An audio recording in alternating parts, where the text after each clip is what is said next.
क्या आप जानते हैं कि शादी में जरूर आना फिल्म में जो कहानी दिखाई गई है वो सिर्फ एक लव स्टोरी नहीं थी, बल्कि उसके पीछे छिपा है एक ऐसा काला सच जो हमारे समाज की कड़वी सच्चाई को नंगा करता है। हाँ, ये फिल्म उतनी मासूम नहीं है जितनी लगती है। आज हम बताएंगे इसकी हिडन फैक्ट्स, डार्क ट्रुथ्स और वो बातें जो शायद आपने कभी नहीं सुनी होंगी। शादी में जरूर आना 2017 में रिलीज हुई ये फिल्म एक सीधी सादी रोमांटिक ड्रामा लगती है, जिसमें राजकुमार राव और कृति खरबंदा ने अपनी शानदार एक्टिंग से सबका दिल जीत लिया। लेकिन क्या आप जानते हैं कि इस फिल्म की कहानी की पीछे जो असली प्रेरणा थी वो एक रियल लाइफ इंसिडेंट से आई थी, और वो भी ऐसा किस्सा जो हमारे समाज के उस हिस्से को जाया करता है जहाँ शादी, प्यार और महत्वाकांक्षा टकराते हैं। एक लड़की ने शादी के दिन अपनी सरकारी नौकरी के लिए एग्जाम देने का फैसला किया और मंडप छोड़कर चली गई। उस वक्त सबने लड़की को बेदिल कहा, लेकिन किसी ने नहीं सोचा कि उसके अंदर कितनी आर्थिक और सामाजिक मजबूरियां थीं। अगर आप ध्यान से देखें तो फिल्म का हर सीन, हर डायलॉग एक गहरी बात कहता है। सत्या राजकुमार राव का किरदार सिर्फ एक छुड़ा हुआ दूल्हा नहीं है, बल्कि वो हमारे समाज के उस मर्द की प्रतीक है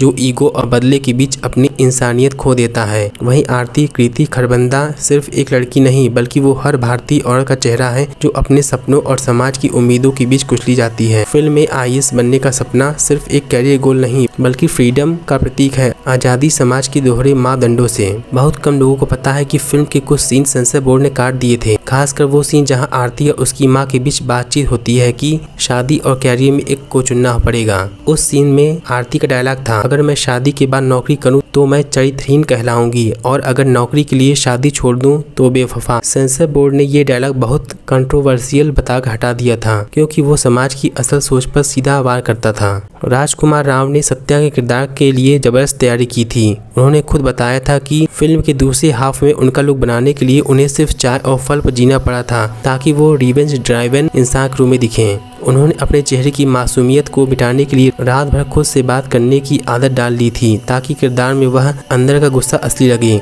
उनके मुताबिक सत्या किरदार उनके कैरियर के सबसे इमोशनली ट्रेनिंग रोल में से एक था। बहुत से लोगों ने इसे सिर्फ एक बदले कहानी समझा, लेकिन फिल्म में गहराई से दहेज प्रथा, जेंडर इनइक्वलिटी और मिडिल क्लास दबाव पर कटाक्ष किया गया है। एक सीन में सत्या के घर वाले कहते हैं IAS बन जाएगी तो हमारा रुतबा बढ़ जाएगा, यानी लड़की की सफलता भी परिवार की इज्जत से मापी जाती है, उसके अपने सपनों से नहीं। क्या आप जानते हैं कि फिल्म का ओरिजिनल एंडिंग अलग था? पहले कहानी का अंत इस तरह रखा गया था कि आरती और सत्या अलग अलग रास्ते चुनते हैं। आरती अपने कैरियर के साथ आगे बढ़ती है और सत्या गिल्ट के साथ जीता है। लेकिन टेस्ट स्क्रीनिंग में दर्शकों ने कहा कि हैप्पी एंडिंग चाहिए, इसलिए मेकर्स ने नया एंड शूट किया जहां दोनों मिल जाते हैं। यानी फिल्म का असली सामाजिक संदेश कंप्रोमाइज कर दिया गया था, सिर्फ बॉक्स ऑफिस के लिए। शादी में जरूर आना सुनने में हल्का फुल्का टाइटल लगता है, लेकिन अगर आप गौर करें तो ये सरकाज़्म है। फिल्म में शादी सिर्फ एक रस्म नहीं, बल्कि एक ट्रैप की तरह दिखाई गई है, जहां समाज कहता है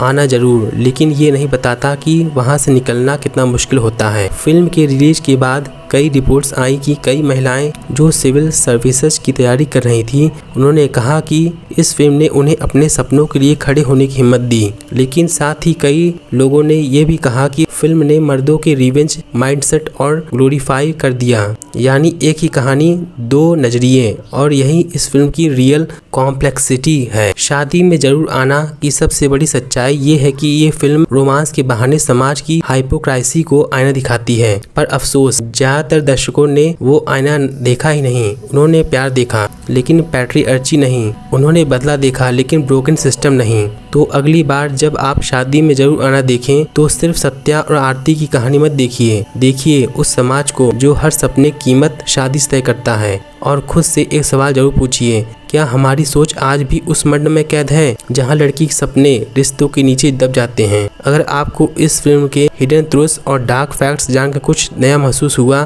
तो याद रखिए, सिनेमा सिर्फ मनोरंजन नहीं, वो एक आईना है, और कभी कभी वो आईना बहुत कड़वा होता है।